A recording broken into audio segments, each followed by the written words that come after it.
أعوذ بالله من الشيطان الرجيم. بسم الله الرحمن الرحيم. أحمد من اصطفى من عباده من شاء بالولاية وخصصه بحمل أسراره وجذبه منه إليه بسابق العناية.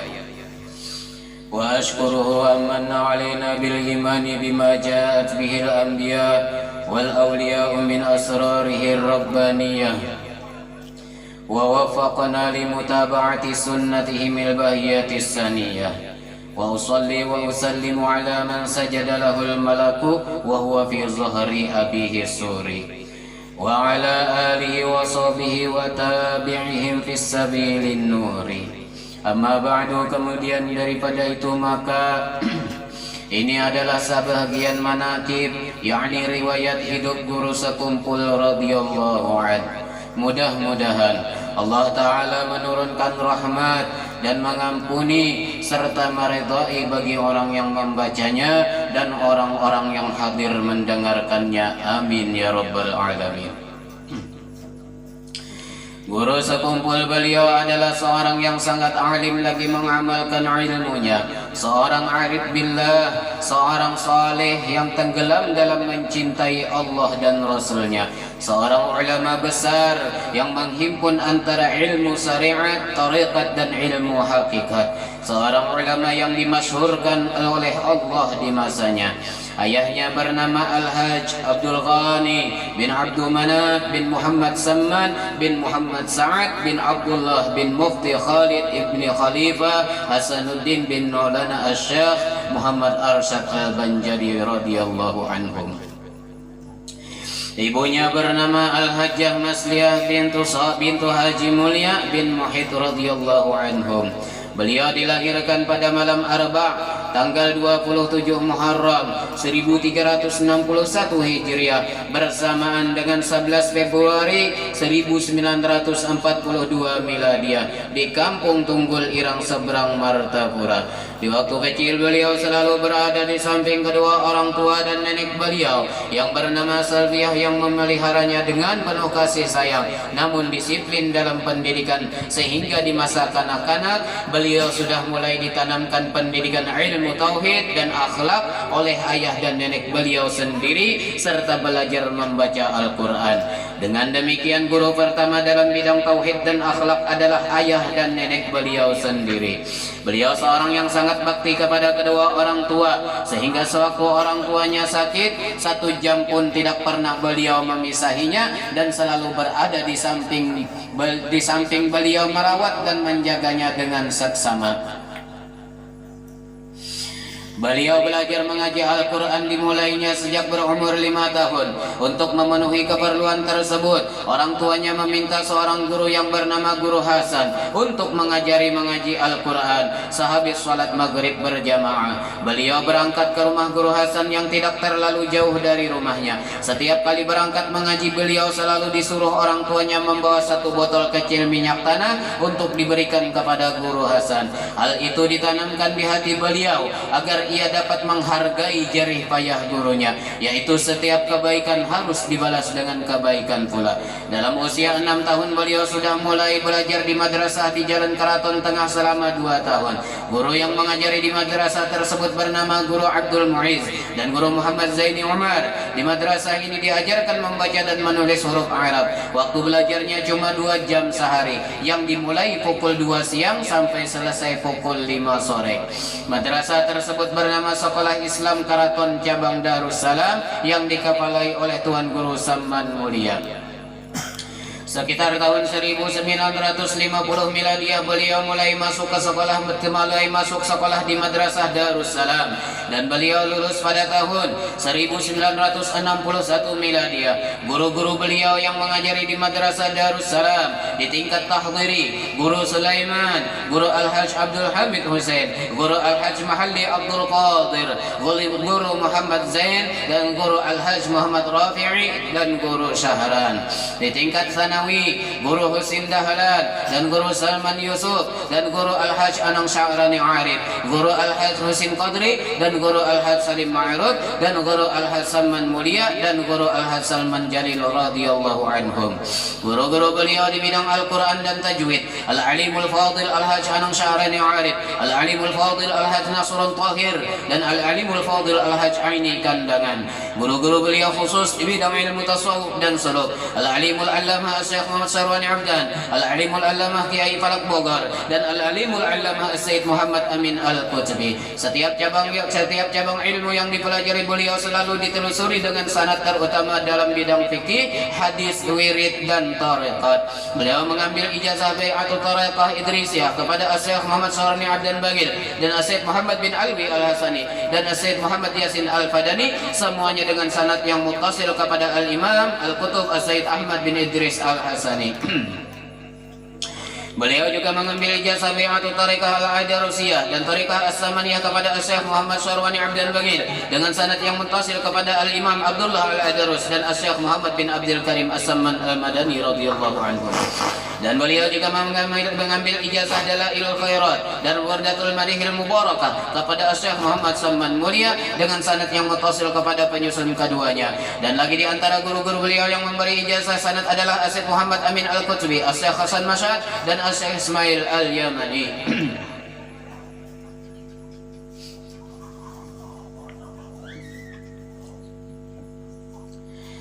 Dan lagi setengah daripada keramat beliau radhiyallahu anhu adalah yang diceritakan oleh salah satu istri beliau pada suatu malam. Guru sekumpul ingin memakan ikan bau, sedangkan ikan itu hanya dijual di pasar pada siang hari saja. Yang lebih sulitnya saat itu bukan musimnya, tapi tak lama kemudian ada seorang mengetuk pintu rumah. Salah seorang istri beliau pun beranjak membukakan pintu. Ternyata tamu itu memberikan hadiah berupa ikan baung untuk abah, katanya. Dan lagi setengah daripada keramat beliau radhiyallahu anhu yang dirasakan langsung oleh masyarakat Martapura pada suatu musim kemarau panjang sekitar tahun 1982, di mana hujan sudah lama tidak turun, menyebabkan sumur-sumur sudah hampir mengering semuanya. Segenap warga pun cemas dan sangat berharap hujan segera turun membasahi bumi. Melihat hal yang demikian,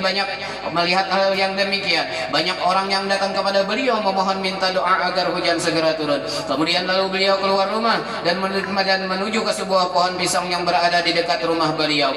Lalu beliau goyang-goyangkan pohon pisang tersebut dan tidak lama kemudian hujan pun turun dengan derasnya. Dan lagi setengah daripada keramat beliau radhiyallahu anhu ketika beliau sedang menghadiri selamatan dan kemudian disuguhi jamuan oleh sahibul bait. Tampak pada ketika jamuan yang disuguhkan kepada beliau itu hampir habis termakan oleh beliau. Namun setelah piring tempat makanan tersebut diterima kembali oleh yang melayani, ketika itu ternyata makanan yang tampak hampir habis tadi masih banyak bersisa dan seakan-akan tidak termakan oleh beliau.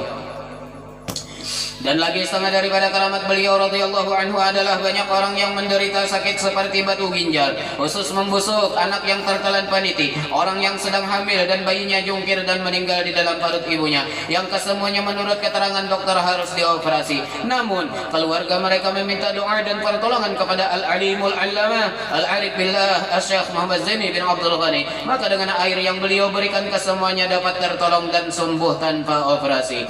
Dan lagi beliau radhiyallahu anhu dikurniai Allah karamat berupa kasat sehingga di masa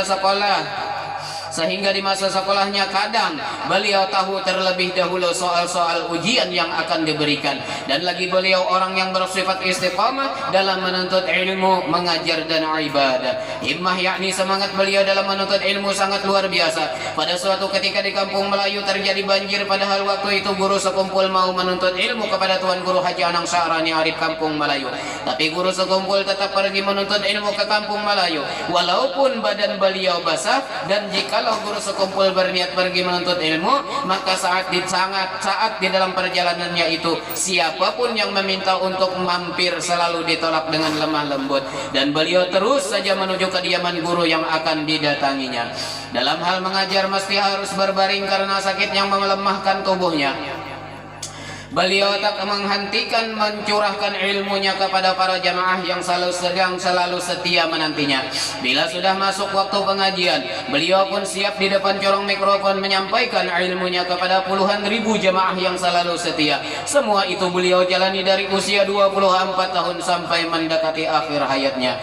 Dalam hal ibadah, maka ibadah beliau non-stop, terus menerus ibadah wajib dan sunat dikerjakan secara rutin. Setelah sholat wajib senantiasa diisi dengan wirid-wirid. Sebelum salat asar ketika mau melaksanakan pengajian, beliau rutin membaca Al-Quran di mihrab musalla aw raudhah. Kebiasaan membaca Al-Quran memang sudah beliau lakukan sejak masih kecil. Masa belajar sampai akhir hayatnya, membaca Al-Quran sudah merupakan wirid, sudah merupakan rutin yang dikerjakannya. Suaranya jelas terdengar dari dalam kamar, tajwid dan makhraj hurufnya tepat. Beliau sangat istiqomah pada ibadah malam. Bila sudah masuk waktu sepertiga malam, beliau selalu bangun. Semua anggota keluarga beliau pun selalu dibiasakan istiqomah untuk bangun malam. Beliau tidak senang jika salah seorang penghuni rumahnya tidak melaksanakannya. Selain itu, ibadah beliau tidak terbatas pada zahiriyah semata, tapi malah yang utama adalah ibadah batiniyah. Tidak terpaku pada lisan yang berzikir, tapi juga hati yang tafakkur. Tidak terhenti pada muraqabah, tapi mencapai musyahadah. Beliau sangat mengasihi kepada anak-anak yatim dan santri yang hidupnya kekurangan. Beliau sering mengundang mereka ke rumahnya, menghibur, memberikan hadiah dan bimbingan. Kasih sayang beliau tidaklah pandang bulu dan pilih kasih. Ada seorang pemuda yang nampak lusuh rambut gondrong dan kuku yang terlihat panjang bak seorang preman. Berdiri di depan pintu ingin bertemu beliau. Lalu beliau meminta kepada muridnya untuk membukakan pintu. Setelah pemuda tersebut masuk, dengan segera beliau berdiri dan langsung memeluk pemuda itu. Dia dipersilahkan beliau duduk dan dijamu serta diajak bicara dengan lemah lembut sekali. Tidak hanya sekadar itu, pulangnya sang pemuda malah diberi amplop berisi uang. Melihat cara perlakuan beliau yang begitu ramah dan santun terhadap pemuda preman tersebut, murid beliau bingung. Akhirnya murid beliau bertanya kepada beliau, maka kata beliau, tegakkan hati untuk berhusnuzan, yakni sangka baik kepada orang, bukan malah sebaliknya, bahkan merusak orang. Itulah tindakan sebagai ulama. Orang baik biarlah sudah baik, sedangkan yang jahat usahakan semaksimal mungkin dia menjadi baik. Beliau adalah seorang yang bersifat pemurah. Di sekitar tahun 1990 miladiah, saat kondisi beliau masih sehat dan pengajian diadakan setiap hari kecuali hari Jumat. Jamaah selalu diberi jamuan makan setiap hari Arba selepas sholat zuhur. Padahal jumlah jamaah saat itu tidak kurang dari 5 sampai puluhan ribu orang. Sedangkan di hari Khamis dan Isnin selalu diberikan jamuan kopi dan roti kepada seluruh jamaah. Sementara setiap malam Isnin sehabis sholat Isya dan pembacaan Maulid, jamuan makan disiapkan khusus untuk guru-guru agama dan habaib yang berlangsung hingga wafat beliau. Begitu pula setiap kali memulai mengajarkan suatu kitab, beliau selalu membagi-bagi kitab tersebut secara gratis kepada para jamaah. Beliau juga sering menyumbangkan hartanya untuk masjid dan musola, pesantren dan makom kubah orang-orang soleh. Beliau adalah seorang yang bersifat hilim, yakni tidak pemarah. Sifat tidak pemarah yang dimiliki beliau adalah sifat yang sudah melekat kuat, sifat yang membuat orang lain akan merasa takjub dan heran. Apapun yang menimpa diri pribadinya senantiasa dihadapinya dengan tenang. Sikap beliau dalam menghadapi orang-orang yang hasad kepada beliau, beliau tidak membalas terhadap orang-orang tersebut, malah memuji orang yang memusuhinya.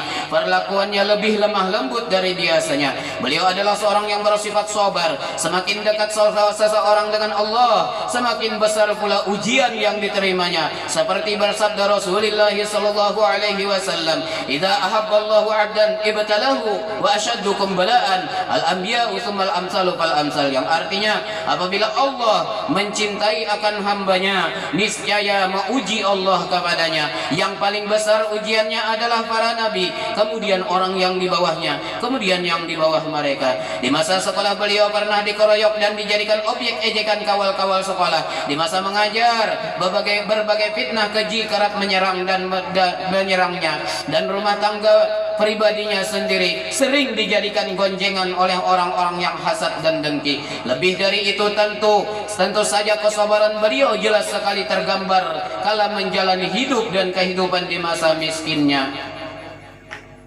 Ketika menderita sakit beliau tak pernah mengeluh, apalagi sampai mengadu. Gangguan fungsi ginjal beliau sudah berlangsung sejak tahun 2001, dan di tengah menderita sakit ginjal tersebut, ibunya yang bernama Mas Lia yang teramat beliau kasihi meninggal dunia. Namun demikian beliau tak pernah menunjukkan kesedihan kepada orang di sekitarnya.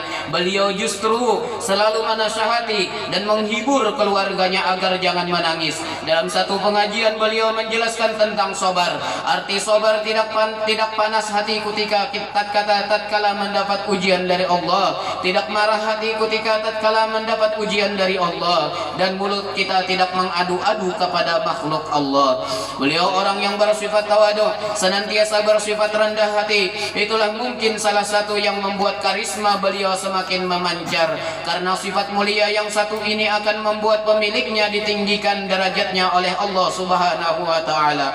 Menurut penuturan salah satu muridnya, pernah beliau berkata kepada aku kada keluar kamar untuk pengajian kitab kecuali sebelumnya aku berdoa, ya Allah, dengan berkat orang yang datang ke majelis ini, ampunilah dosa-dosaku dan dosa keluargaku. Apabila ada tamu yang datang ziarah bertemu beliau, maka sisa air yang diminum oleh para tamu tadi dikumpulkan beliau dalam satu wadah dan selanjutnya diminum beliau. Niat beliau tidak lain adalah untuk mengambil berkat dengan orang yang berbaik sangka kepadanya. Apalagi bila berhadapan dengan zuriat Rasulullah sallallahu alaihi wasallam, tidak peduli tua ataupun muda, alim ataupun tidak, beliau senantiasa bersikap merendah sebagai seorang ulama. Beliau tidaklah merasa dirinya lebih dari orang lain. Dalam setiap tindakan, beliau selalu meminta pendapat dari guru-gurunya yang masih hidup atau menunggu isyarat guru-gurunya yang sudah meninggal. Walhasil, bahwa keutamaan beliau sangat banyak. Perilaku utamanya sangat nampak, bahkan lebih nampak dari matahari waktu zuhur. Beliau wafat pada subuh hari 5 Rajab tahun 1426 dari hijratun Nabi Muhammad sallallahu alaihi wasallam, 10 Agustus 2005 miladiah. Jumlah umurnya 65 tahun Hijriah atau 63 tahun miladiah, dan dimakamkan di samping makam Al-Alimul Fadil Al-Arif Billah Syekh Al-Hasan bin Mulia di komplek Ar-Raudhah Sekumpul, dan makamnya banyak dikunjungi orang-orang dari berbagai daerah. Semoga Allah mencurahkan keridhaan kepadanya dan kepada kita atas berkat keridhaannya, dan menolong kita atas pertolongannya yang sangat luas. Amin ya rabbal alamin. Allahumma ansur nafahatir ridwani alaih wa amidna bil asrar allati awda'taha ladayh. La ilaha illallah Muhammadur Rasulullah. Syekh Muhammad Zaini bin Abdul Ghani waliullah radhiyallahu an. Allahumma salli wa sallim ala nabiyil amin sayyidina Muhammad wa ala alihi wa sahbihi ajma'in. Al-Fatiha. A'udzu billahi minasyaitonir الرجيم. بسم الله الرحمن الرحيم. الحمد لله رب العالمين الرحمن الرحيم مالك يوم الدين إياك نعبد وإياك نستعين اهدنا الصراط المستقيم صراط الذين أنعمت عليهم غير المغضوب عليهم ولا الضالين آمين. آمين يا الله يا رب العالمين. بسم الله الرحمن الرحيم.